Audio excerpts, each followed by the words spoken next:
Emotional and social development in infancy and toddlerhood. Human newborns have built-in capacities that prepare them to become part of the social system.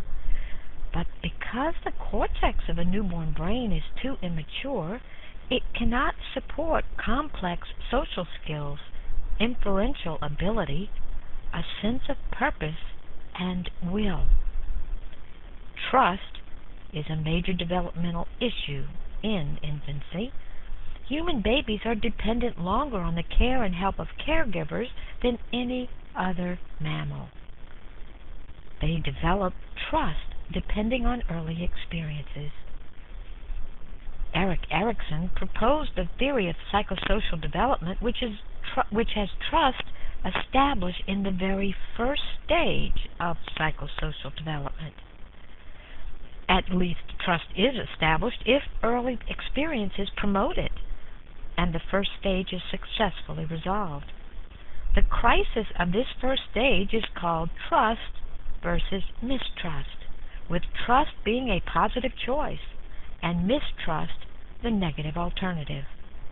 For healthy development, both trust and mistrust need to be experienced, but with a far more generous portion of trust.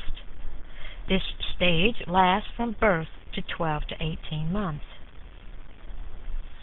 A baby learns trust if his or her needs are met with sensitivity and comforting regularity. The caregiver responds in a loving manner when the baby is hungry, wet, hurt, cold, not just when it is most convenient for the adult, but when the baby needs the care. This does not mean that the parent has to jump for every whimper, though. Consistent, sensitive care in a warm, loving environment. This leads a baby to trust that someone is there for him or her. As the baby develops, she or he is more likely to trust other people and to think of people as generally good. Hope in the world results. Without enough trust and with too much mistrust established early, a child will grow to view people negatively. Instead of hope, cynicism in the world results, and there is trouble in establishing good relationships. But children must have a little mistrust. There are too many people in the world that might hurt them if they trusted everyone as much as they trust their parents.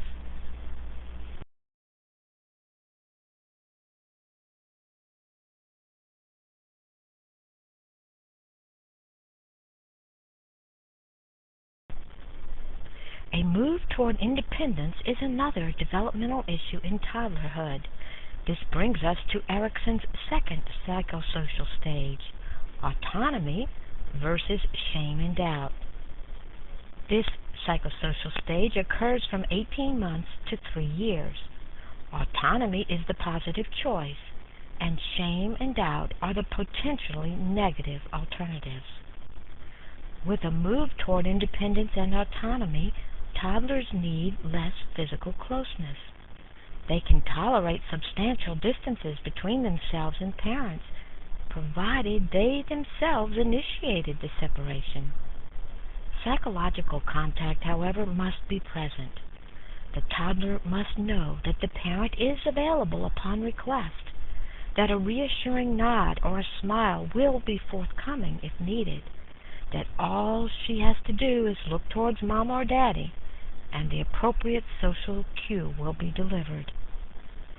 Toddlers with secure attachments do not become as unglued as do infants when the parent leaves, and they are comforted far more easily when the parent returns. Toddler distress at parental separation is much less if parents spend interactive time beforehand in preparation, plus explain the departure beforehand. Parents should never sneak off to prevent a scene, nor prolong the goodbye episode with hesitation and worry evident. At the same time that toddlers are moving away from the need for parental physical closeness, they are mastering their environment, which is full of objects. They can use things for their own purposes. I can do it, me do attitude. There is a sense of personal agency, of knowing that they are indeed autonomous forces in the world. Objects and people, like caretakers, can be employed to get something done. Toddlers turn to caretakers for support and help as needed.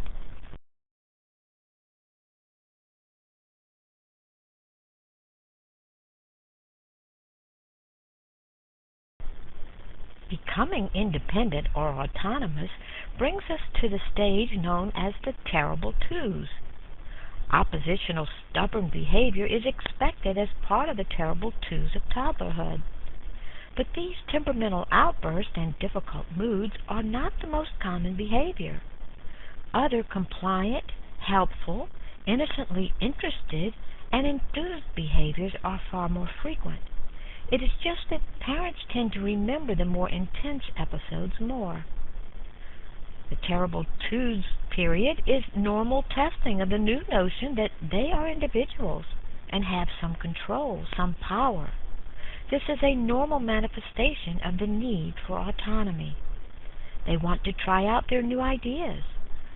There is a tendency to say no and resist authority. Negativism exists before age 2, peaks at age 3.5 to 4, and decreases by age 6. Negativism is a normal attempt at independence. It is not stubbornness. It is perfectly normal behavior for a 2-year-old to refuse to let his mother zip his coat because he wants to do it himself, and then insist on tying his own shoes, which is not possible due to limited fine motor control. This child will rebel when the mother or the father tries to help anyway. Some toddlers have more intense episodes of autonomy demands and independent stakeouts. Others have smoother sailing. Conflict is inevitable when toddlers move towards greater self-reliance. Toddlers are expanding the boundaries of their world. They are substituting their own judgment for their parents' judgment. Important steps are language and potty training to give feelings of importance and power. Toddlers must be physically, cognitively, and emotionally ready for potty training. There are some physical hints. If the baby stays dry all night, he or she may be ready. Cognitive hint is if the child is bright and can tell you when the need is there before an accident. An emotional hint, the child wants to himself, wants to herself. A new baby or a stressor can slow up readiness. Exposure to peers who are trained can speed up readiness. Our 5th child was followed by 2 more for a total of 3 in diapers at once.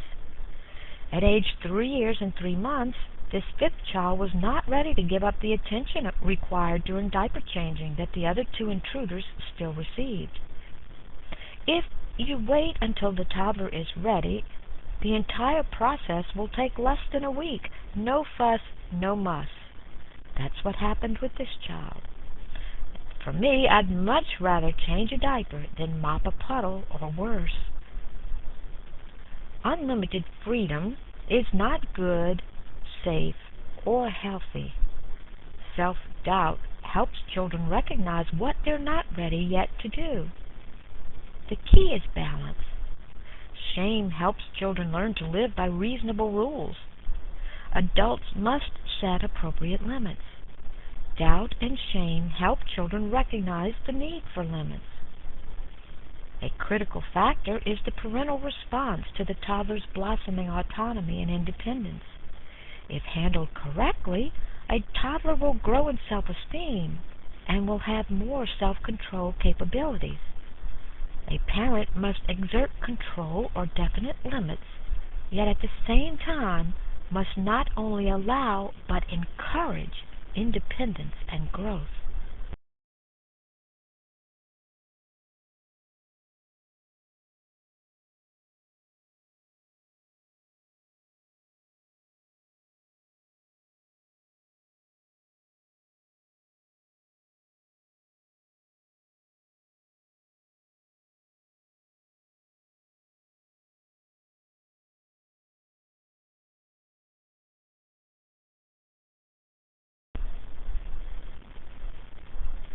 Smiling is an important social behavior in infants because it encourages adults to respond to them. How can anyone resist a smiling baby? In newborns, smiling is the result of arousal fluctuations in the infant's central nervous system and is most likely to occur during REM sleep. Smiling occurs because of spontaneous discharges in the lower brain regions, allowing facial muscles to relax into a smile. By 3 to 6 weeks, smiles begin to occur as a pleasure reaction to social contact. Smiling may occur when the baby feels full, is stroked gently, or hears the soft voice of mother. It may occur when a bright, eye-catching object appears.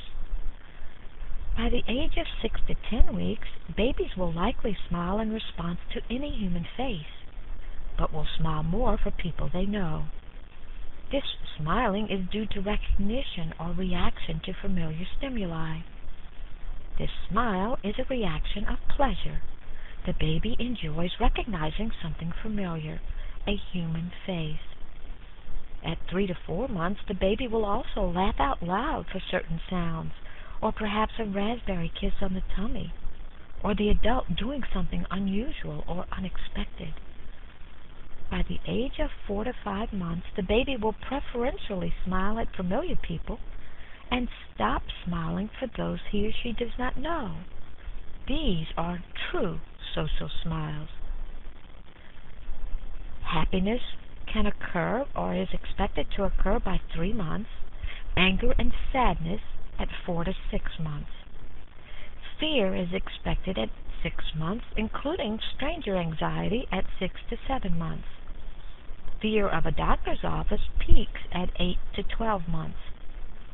Surprise comes from 7 to 9 months. A child now will laugh at peekaboo.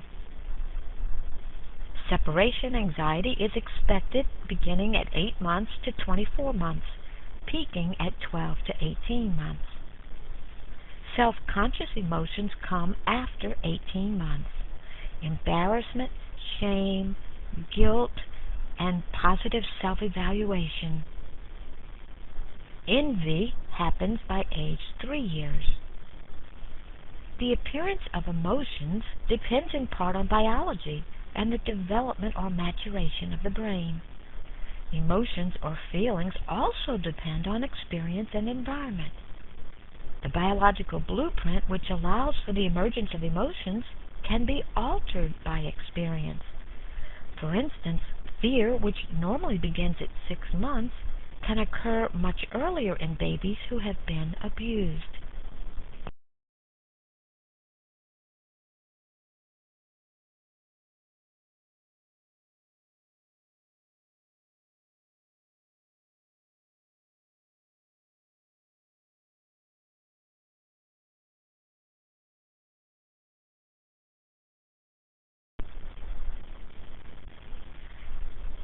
A 16-month-old has the beginnings of self-regulation. This 16-month-old will reach out to touch and then say no in midair and stop. The toddler will demonstrate sensitivity to the reactions of others. He or she will stop doing something and self-correct out loud. No, can't. No, no, hurt. No, no, hot. But the presence of an adult is required. The behavior is externally motivated. Do not expect the same behavior if there is no enforcer around. A toddler understands now that certain activities are forbidden and will look to the parent as he or she attempts to do one of them. The baby may hesitate, stop, start. He or she is testing the waters. This shows the toddler is sensitive to rules and the expectations of adults. These are the beginnings of self-regulation and behavior control, the beginnings of a moral self or conscience. Cognition is not enough for self-regulation of a toddler. There must be enough emotional control to restrain self. This begins at 16 to 18 months and takes 3 years to complete. Self-consciousness Emotions of shame and guilt and the ability to delay gratification are developing alongside of self-regulation. In early infancy, coping means ceasing interacting with the environment with global involuntary behavior like falling asleep. An infant may respond to overstimulation by looking away, and if that does not work, crying.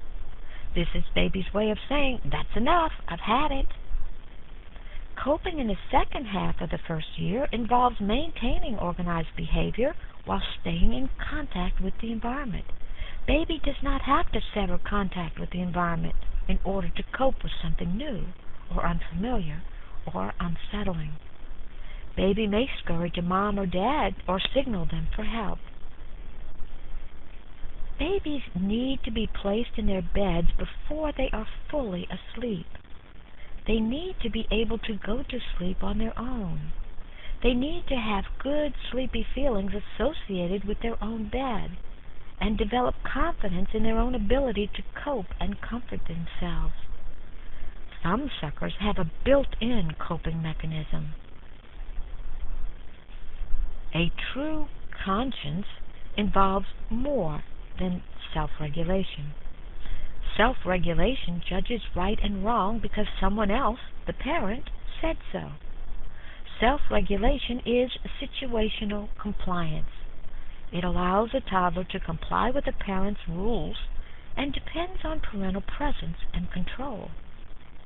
Conscience judges right and wrong because of internal beliefs that something is right or wrong, good or bad.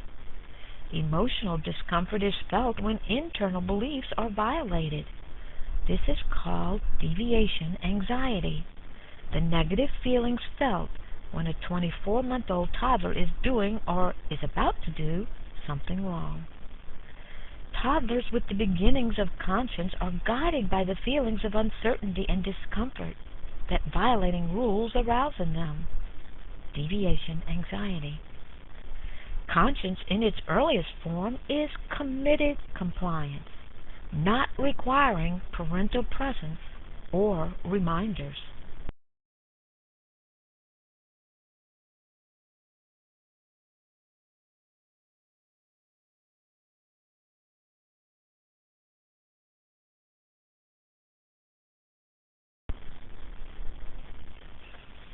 Temperament involves stable individual differences in emotional quality, intensity, and style. It is the individual mix of behavioral characteristics like activity level, moods, and emotional responsiveness. It includes adaptability to new situations and the ability to regulate own behavior, plus the tendency to express joy, fear, or anger. Temperament also includes the ability to focus and shift attention, to inhibit impulses, and to manage emotions.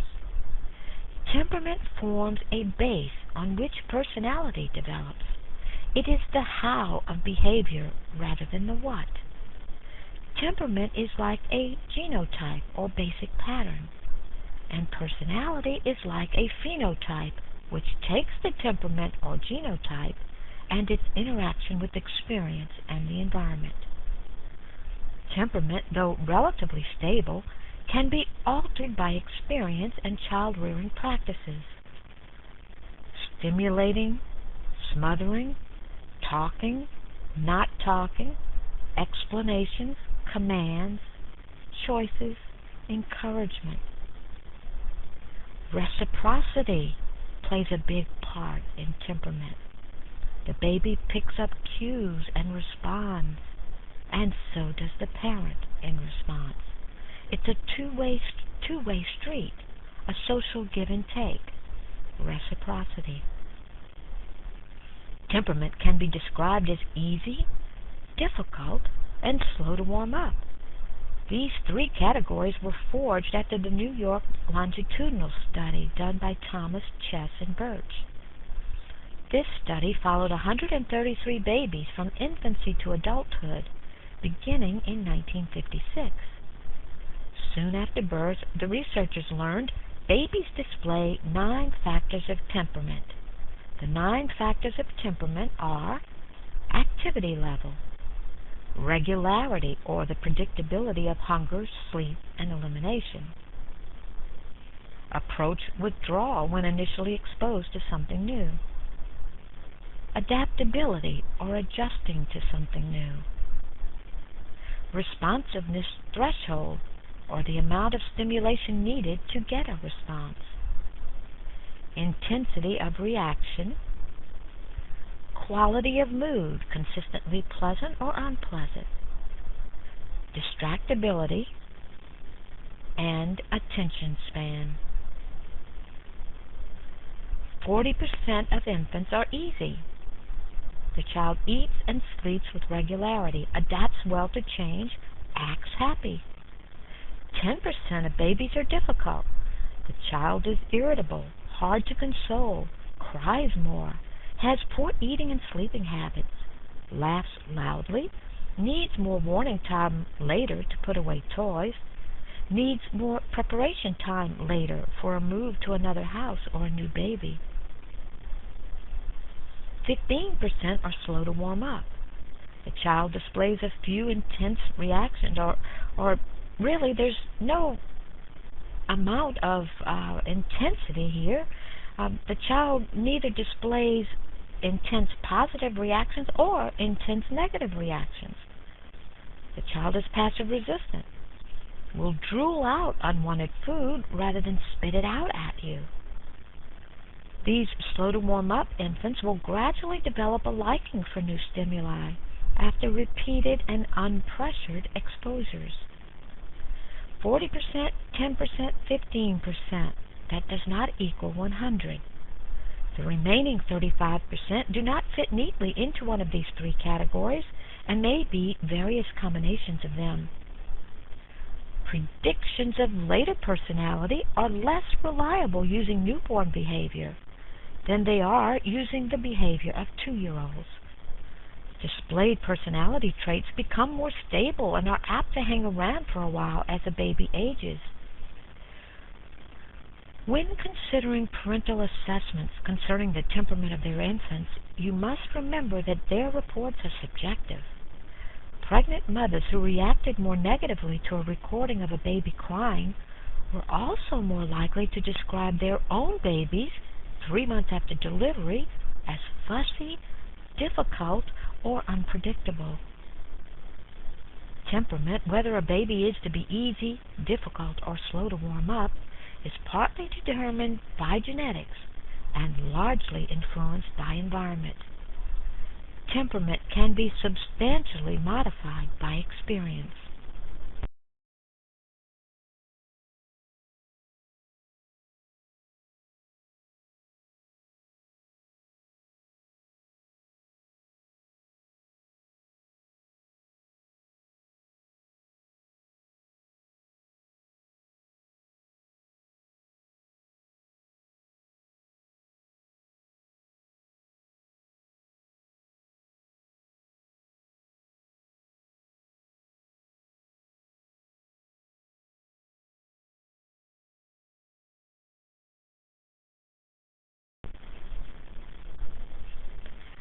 Reciprocity means picking up cues and responding.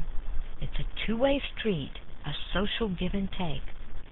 Reciprocity enables temperaments to develop further, either to encourage or discourage certain manifestations of temperament.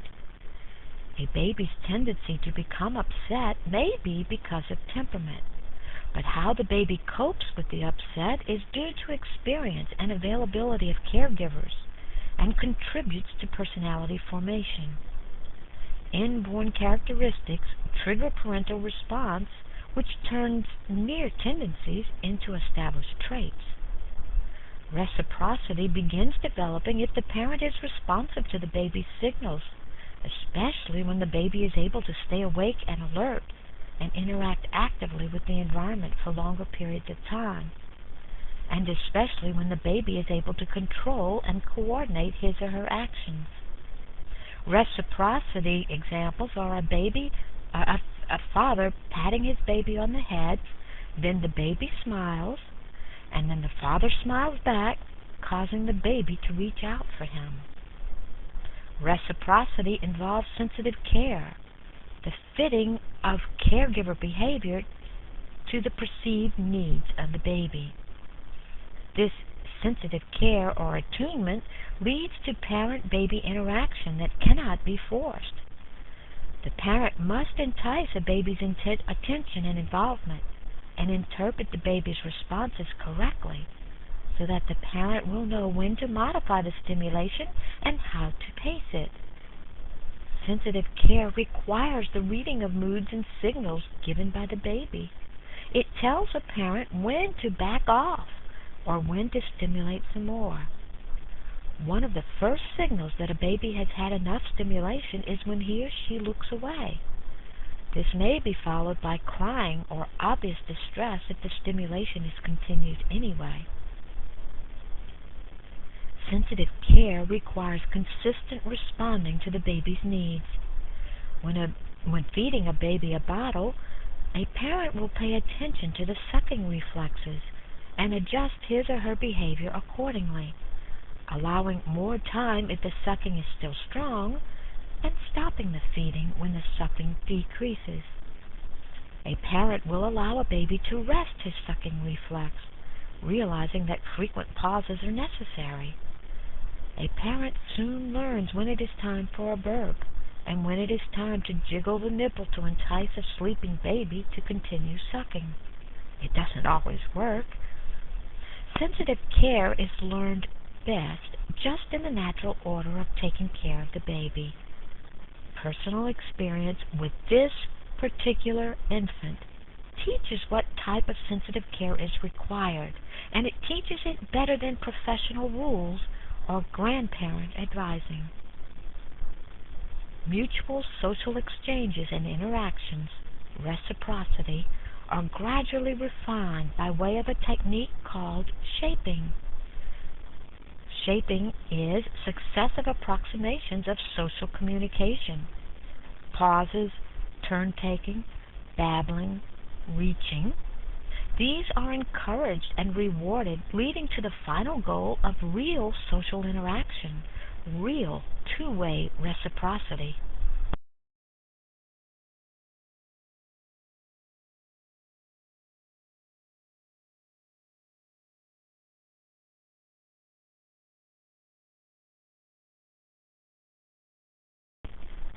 So temperament is not the last word on personality formation. Environment and experience and reciprocity play crucial roles in determining how much a temperament predisposition will become ingrained as part of the personality. The same parent will react differently to the differing temperaments of their children. Agreeable, compliant toddlers are disciplined less and given more positive support. Difficult, whiny toddlers are disciplined more and given more negative responses. Children with different temperaments will choose different experiences. A quiet puzzle, a rough game. They will also interpret the same event or experience differently. A new home for one is exhilarating. For another, it is fear-inducing. Even babies in the womb have different activity levels and heart rate levels, which are correlated with disposition and temperament characteristics. But parents can alter or change temperament. This change can be in a positive direction if parents have high self-esteem and stable marriages and are happy to be parents. Parents can urge their babies and children to develop more socially advantageous attributes by pushing a bit, but not too much. Goodness of fit is the key to healthy personality adjustment. There needs to be a match between the temperament of the child and the demands and constraints of the environment. Some babies and children need extra time. They are laid back. They're easygoing. They do not respond well to having to do something right now. They appear to move in slow motion. Others are in constant motion and have even more difficulty than usual keeping still or quiet. children who are intolerant of high stimulation need to be treated differently than those who require lots of touching and handling. Research using functional MRI shows shy, inhibited children react differently to new, novel stimuli than do sociable, uninhibited children. In shy children, the amygdala becomes easily excitable, setting off a sympathetic nervous system reaction, preparing for fight or flight in the face of threat. Shy children have higher heart rates, higher rates of the prolonged stress hormone cortisol, increased dilation of pupils, increased blood pressure, fingertip cooling, greater cerebral cortex activation. These shy children have a tendency towards excitability of the amygdala and intense reactivity to novelty, which will cause them to avoid novelty. Parents can alter this with supportive nudging so that the shy child will not retreat and miss valuable environmental interaction. Infants seem to adapt their facial expressions to match the facial expression pattern of the parents. Depressed parents have infants that show more sad and angry expressions and less expressions of interest and pleasure. Parents who smile a lot at their babies have babies who smile more in response.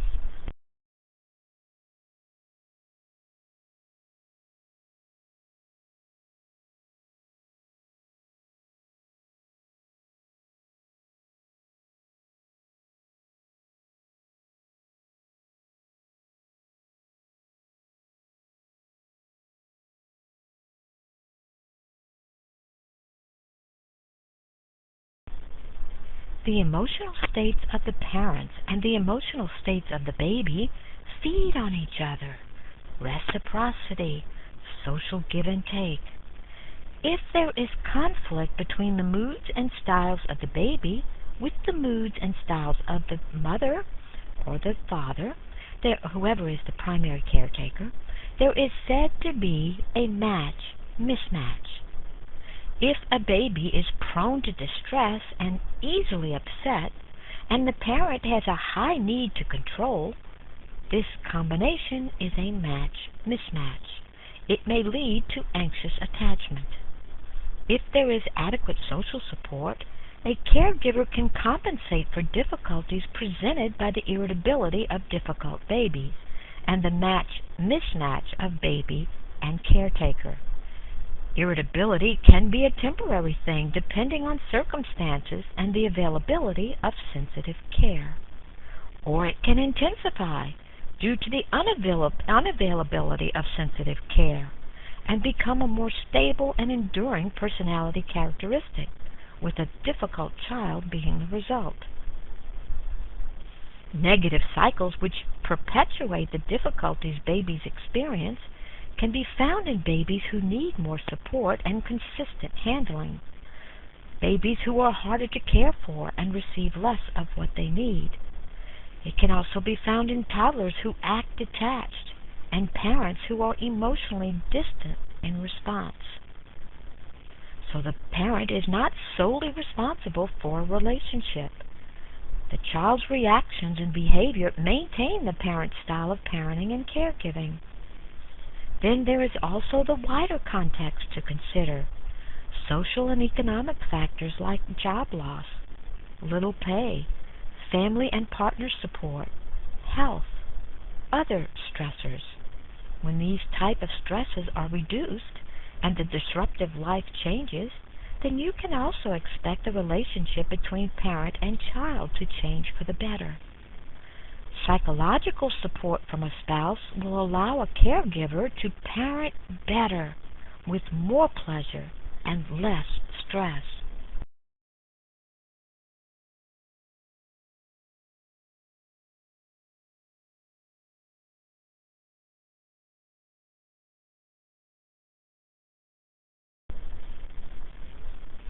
Attachment is yet another developmental issue in infancy.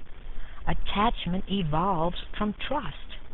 Attachment is a reciprocal, lasting relationship between baby and caregiver. Securely attached infants, despite wide variances in temperament, some are easy, some are difficult, some are slow to warm up, and despite wide variances in behavior, with differing activity levels and amount of crying and amount of physical contact preferred, despite wide variances in temperament and behavior, securely attached infants have certain behaviors in common, as measured by the strange situation. The greeting reactions are similar, the exploration behavior with mother as a secure base, and separation distress. These behaviors are alike, as measured by the strange situation, at least alike in securely attached infants. The strange situation was founded by Mary Ainsworth in 1967 to measure and categorize and study attachment in infants 10 to 24 months old. Time is flexible if the baby is too upset or needs more comforting. The strange situation consists of 8 episodes and takes less than a half hour.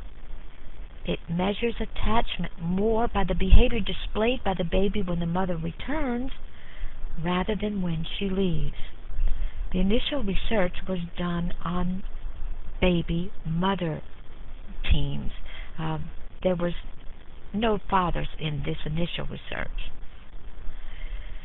The 8 episodes. The first one, the introduction of the baby and the parent to the playroom. This only lasts 30 seconds. And then for 3 minutes, the parent sits while the baby plays.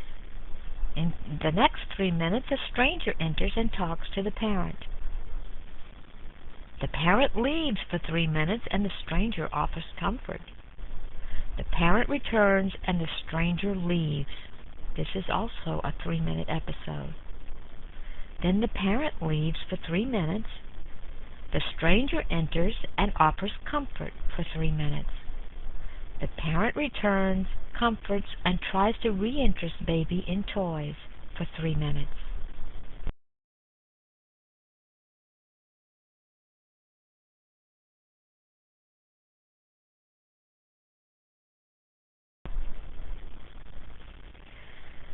"66% of U.S. babies are securely attached babies. They explore actively and they retreat to mother as a secure base if any threat is perceived. These secure babies show distress when the parent leaves, greets the mother or the father, in later research they had dads, greets the parent when the parent returns. Secure babies are readily comforted by the parent after being alone. They are usually cooperative and free of anger. They are more sociable with peers and more likely to be accepted by them. Anxious attachments can be avoidant or resistant. They appear to be the result of parents who are either physically inaccessible or emotionally inaccessible. Anxious avoidant babies number about 20%. They explore actively. They readily approach strangers, and they do not care if left with babysitters. They are unresponsive to the parent, not distressed when the parent leaves. These anxious avoidant babies rarely cry. They react to strangers in much the same way as they react to the parent. They ignore the parent or are slow to greet the parent when the parent returns. They fail to cling. This may be the result of caregivers who rejected physical closeness. Anxious avoidant babies tend to be angry. They don't reach out in time of need. They dislike being held, but they dislike being put down more. This could also represent a child very used to separation and thus a signal of healthy autonomy rather than insecurity and avoidant attachment. Anxious ambivalent resistant babies number about 12%. They will not leave the parent's side to explore. They're anxious even before the parent leaves. They cling. They're very upset when the parent leaves, and not comforted readily when that parent returns. They seek the parent, but they are also angry with hitting, kicking, and pushing behaviors. They show inconsistent, contradictory behavior. They will brightly greet the parent and then turn away or approach without looking. They may seem confused and afraid. This may be the result of inconsistent care or exaggerated but ineffectual responding that only happens sometimes. Disorganized, disoriented babies are much like the ambivalent, resistant attachment. They are confused, afraid, and this is the most insecure pattern of attachment. Babies fall apart. They're overwhelmed by the stress. This may be the result of parents who are experienced in loss, abuse, or unresolved trauma themselves. Patterns of attachment have been found to be universal across the cultures in which attachment has been studied. The United States, Africa, China, and Israel. Percentages may vary, but the patterns are universal.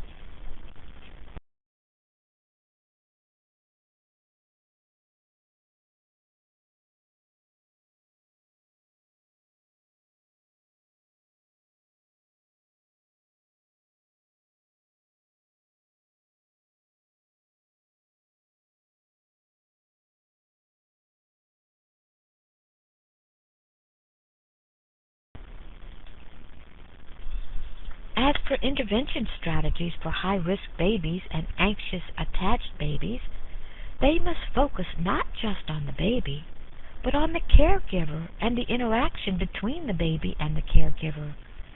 These intervention strategies must be extensive with follow-ups and must be given as early as possible in the infant-parent-child relationship.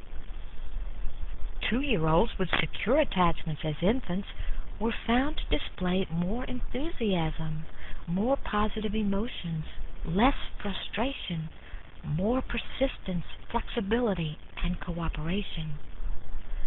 2-year-olds with insecure attachments as infants were more clingy, whiny, dependent, prone to temper tantrums, had more frustration and conflict with the mother. Children with insecure relationships and attachments with parents secrete extra cortisol when they're in a scary situation. Those with secure relationships have normal levels of cortisol in scary situations. Elevated levels of cortisol, the stress hormone, may impede neuronal growth and connections. According to Ainsworth, the motivation toward cooperation and compliance is as automatic and natural for toddlers as is their push for autonomy and independence. It is not in the nature of toddlers to be extremely oppositional, defiant, and unresponsive to parental requests all the time. They are normally very cooperative and compliant.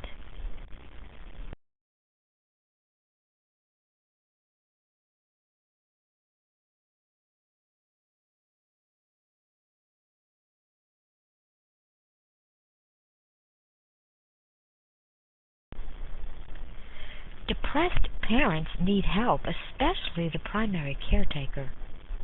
Music, aerobics, visual imagery, yoga, relaxation, massage therapy, all of these can help. 1 to 3-month-old babies with depressed mothers were helped by 6 weeks of 15 minutes twice a week massage therapy and by interaction with a non-depressed father or daycare worker. Be prepared that despite the pride and joy that comes with a new baby, the strain that it puts on a marriage is real and inevitable. And particularly for a first baby, there are unexpected anxieties, lost sleep, fatigue, loss of time and intimacy, new financial demands. If you are prepared, then your marriage relationship will not suffer. You will pay attention to the little things that used to make the other feel good and will make time for your relationship. Strain will be lessened in time anyway as everyone adjusts. Postpartum or maternity blues, tears and anxiety that occur for a few days after delivery, affect up to 80% of mothers. Postpartum or maternity blues may be due to sudden drops in hormone levels. 10 to 25% of mothers, approximately 2 out of every 10, have longer-lasting postpartum blues called postpartum depression. This is clinical depression, but does not last as long as most types of clinical depression, only 6 to 8 weeks, though 1 to 2% of mothers have it for a year or longer. There is more than a low mood and sadness. There is loss of appetite, an inability to sleep, or sleeping too much, no interest in things that used to be fun, hard to think, feelings of uselessness or worthlessness, thoughts of death or suicide or harming the baby. You must ask for help.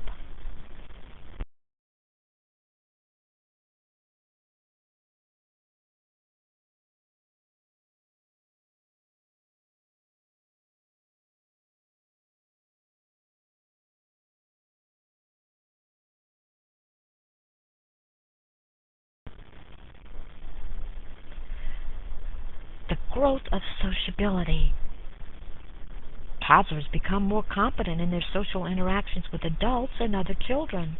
They can observe and interpret other people's actions, imitate them, and maintain sequences or the turn-taking of social interactions. Toddlers are constantly communicating the new things they are discovering, sharing their wonder and awe. They persistently point to, talk about, and bring objects to parents to see. They are excited, they're enthused to share their wealth of new discoveries. I remember how one day one of my toddlers enthusiastically shared a new discovery with a visiting uncle. He deposited several chocolate-covered raisins into an outstretched, willing adult palm. All of a sudden, this grown man jumped and ran with the speed I had never seen him exhibit before.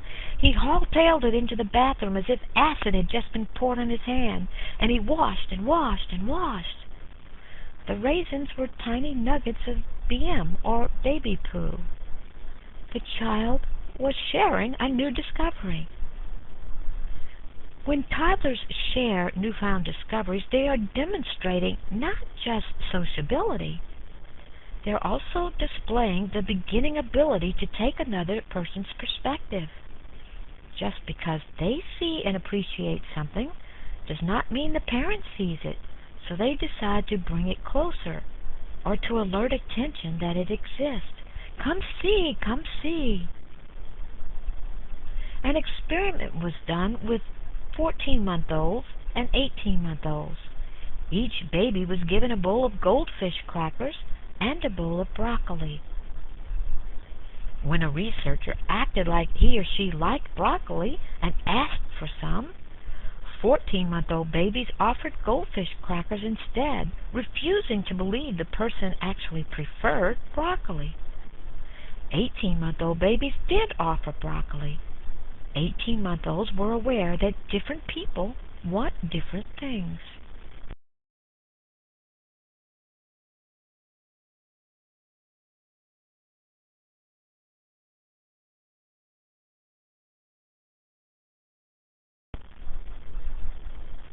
Toddlers also show increased sociability by more smiling when the parent is looking or paying attention than when the parent is not looking or not paying attention.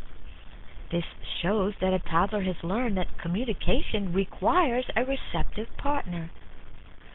Toddlers also share emotions. This is called affective sharing. They may choose to share objects and new discoveries with several others, but their smiles and happy exclamations are reserved for people who are attachment figures. Toddlers are capable of social referencing.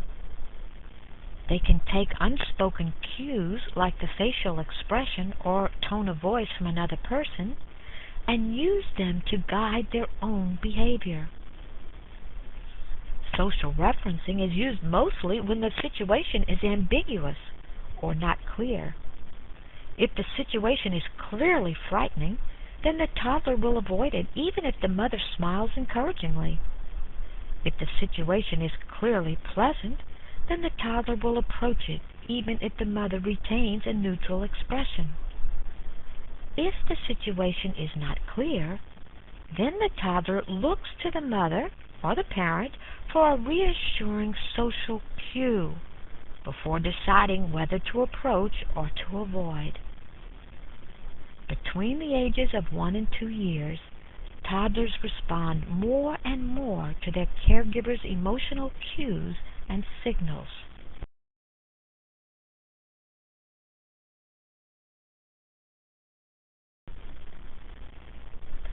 Play is the work of the young. Caretakers should play effortlessly in the course of nurturing and attending to physical and emotional needs. The father and the infant, the father and the toddler, their interactions center more on play. Mothers still provide most of the physical care and nurturance, though times are changing. Peer interaction is apparent among toddlers. At ages 15 to 24 months, toddlers play games that entail imitation. One toddler does something, the other one repeats it. Then the second one goes first, and the first one repeats it. Both babies have a blast doing this over and over again. Toddlers enjoy playing in the same general area in close proximity with one another. Even though they may be both playing with blocks or with sand, they will be operating individually, not together, building different things. In other words, they are parallel playing. 2-year-olds do not engage in coordinated play, which requires role-playing and shared themes. By age 3, though, they can do it.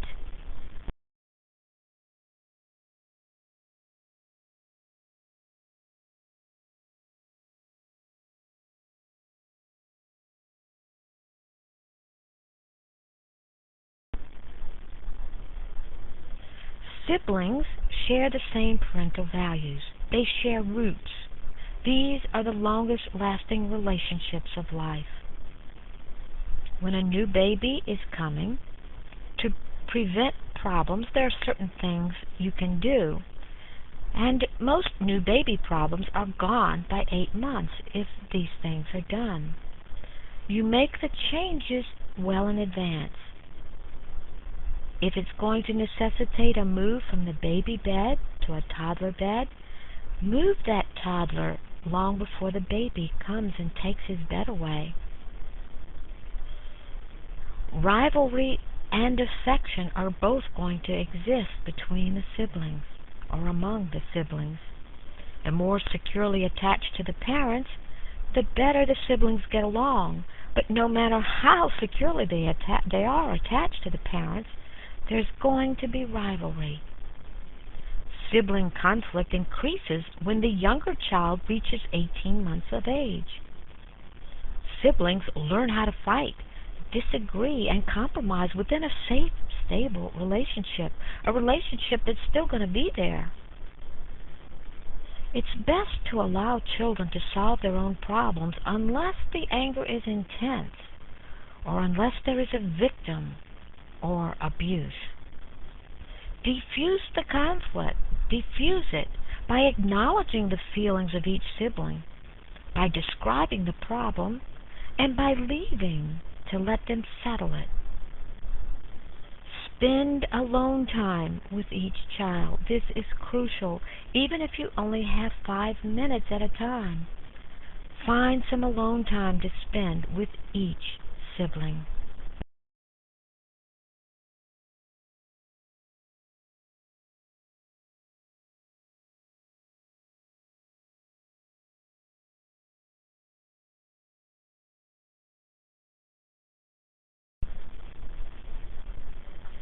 An awareness of self begins in the toddler months. They become more aware that they are separate and distinct from others. You can tell that self-recognition has taken place when a baby begins to use the pronoun I to refer to self, or when they pass the Rouge test, and when they begin to assert their own will and the "no, I do it" attitude.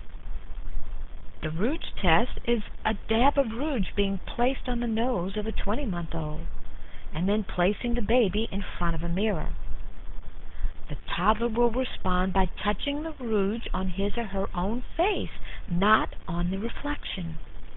This shows self-recognition and awareness that the face in the mirror belongs to self. No babies in the research study aged 9 to 12 months of age reached for their own noses, but they all reached for the reflection of that stranger in the mirror.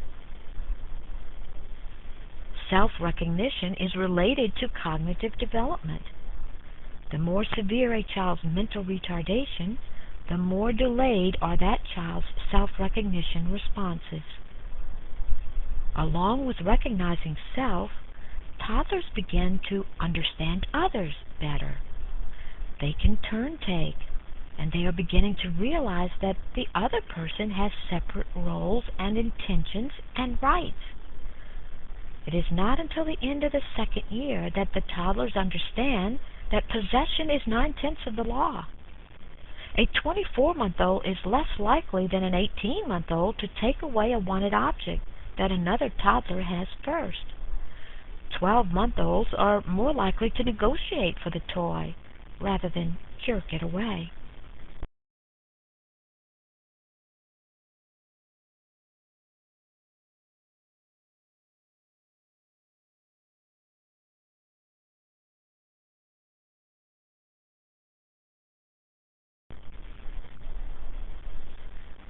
Emotional changes.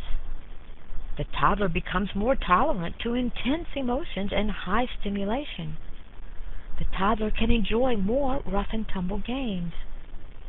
He or she can express defiance as well as anger now, when independence is interfered with. The toddler can also express affection with spontaneous hugs, even when he or she doesn't need cuddling or soothing. There's no distress, there's no upset or pain, just unbridled affection, the precursor of love. If things are not like they are supposed to be, toddlers show awareness of it. They are distressed if something is broken or not like it is meant to be. Dolls are supposed to have a head, and cars are supposed to have wheels. They also show awareness if someone else is having or giving off distress signals of their own, and they will approach them with sensitivity and concern. Some new emotions worth mentioning here that toddlers have and infants do not have are the self-conscious emotions requiring an objective sense of self, like positive self-evaluation, a forerunner of pride, like embarrassment, and like shame, feeling bad and vulnerable. Positive self-evaluation, embarrassment, and shame are much more prevalent among toddlers who are able to recognize themselves in a mirror.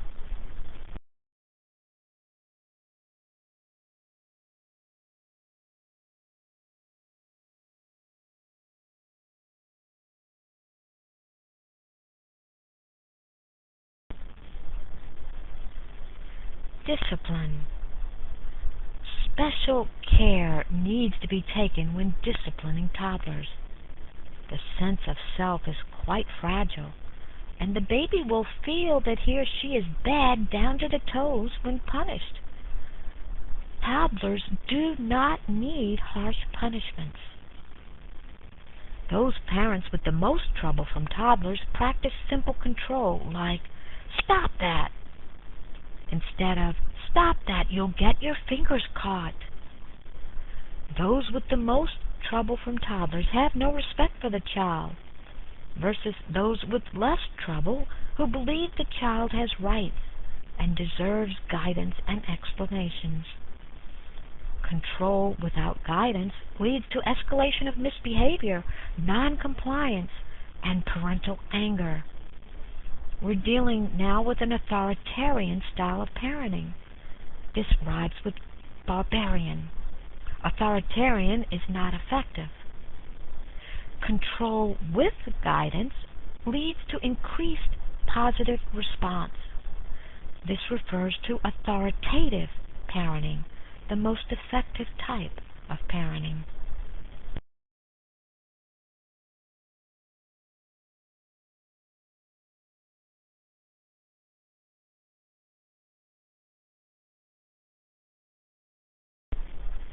Tips for parenting: unconditional love, love that does not depend on performance or behavior, love that is there because the child exists. Conditional praise, whereby praise is earned. Parents need to participate in the communication efforts of their toddlers. They must share their excitement and joy. They must act interested in their new discoveries. They must go see when enthusiastically requested. Parents must respond to the communication attempts of toddlers or children, even if nonsense words are used. Communicate. Talk. Allow children to master their own surroundings without interference. Allow them to try new things. Be readily available in the event the toddler bites off more than can be chewed or exceeds available resources. Give them space, but give them guidance as needed. Give them opportunity to control as well as support. Set appropriate limits. Limits provide a safety net so that the toddler cannot stray too far off the beaten path. And remind the child, when we go outside, we never go past the gate. Remind them of the rules and limits. Toddlers need limits and rules, but you pick your battles and you don't make federal cases out of everything. You prioritize. Pick 3 or 4 rules that absolutely must be obeyed consistently. Not a rule that today you can break it and I don't care, but look out tomorrow. Move that glass wedding picture to high ground rather than waste one of your rules on something so mundane. When establishing other limits and rules, use open-ended language like, are children supposed to play in the dog's water and food? What will happen if you keep turning the dishwasher on? What can I do to help? Let's think of another way to get those toys back into the toy box. Be on guard to deter troublesome behavior before you have to correct it. If you become aware of the antecedents of behavior, what triggers misbehavior, then you can defuse situation before escalation happens. You can nip it in the bud. Suggest alternatives. You see a child about to throw sand, and you say, look, the swings are empty. I'll race you.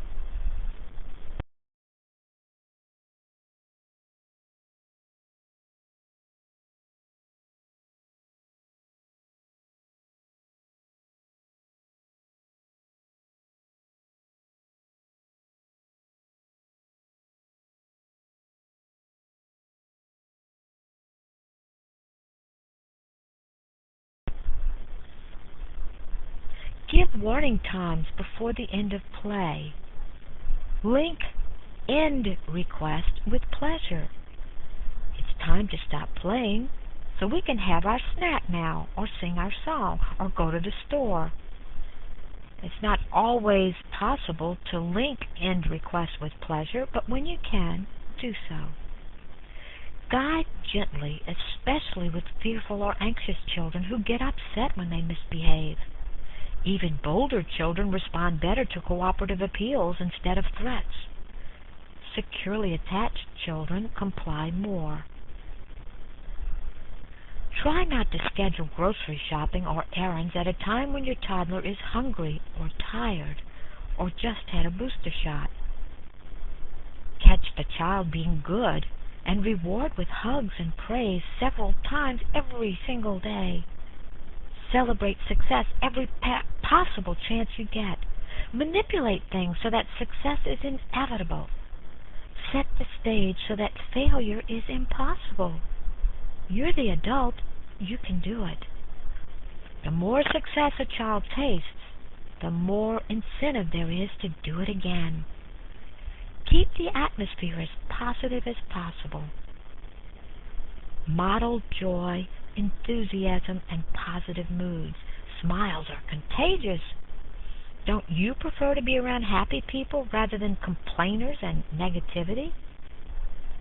And when toddlers feel joy, their whole little bodies emanate it.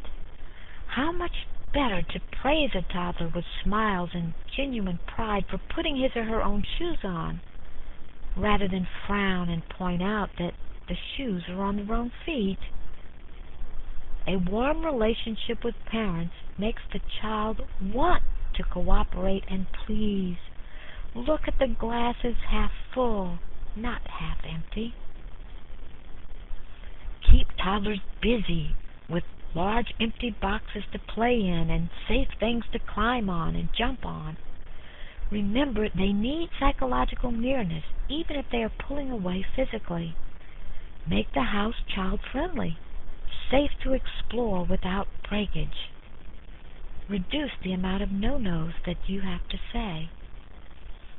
Encourage substitute behavior for the problematic one, like give the baby or the toddler a kitchen cabinet or a drawer that is okay and safe for exploration. Or let the baby go through the garbage bag with you right there to ensure that there are no sharp can tops or other dangerous items. Often the baby settles curiosity with one episode and will then leave the garbage alone.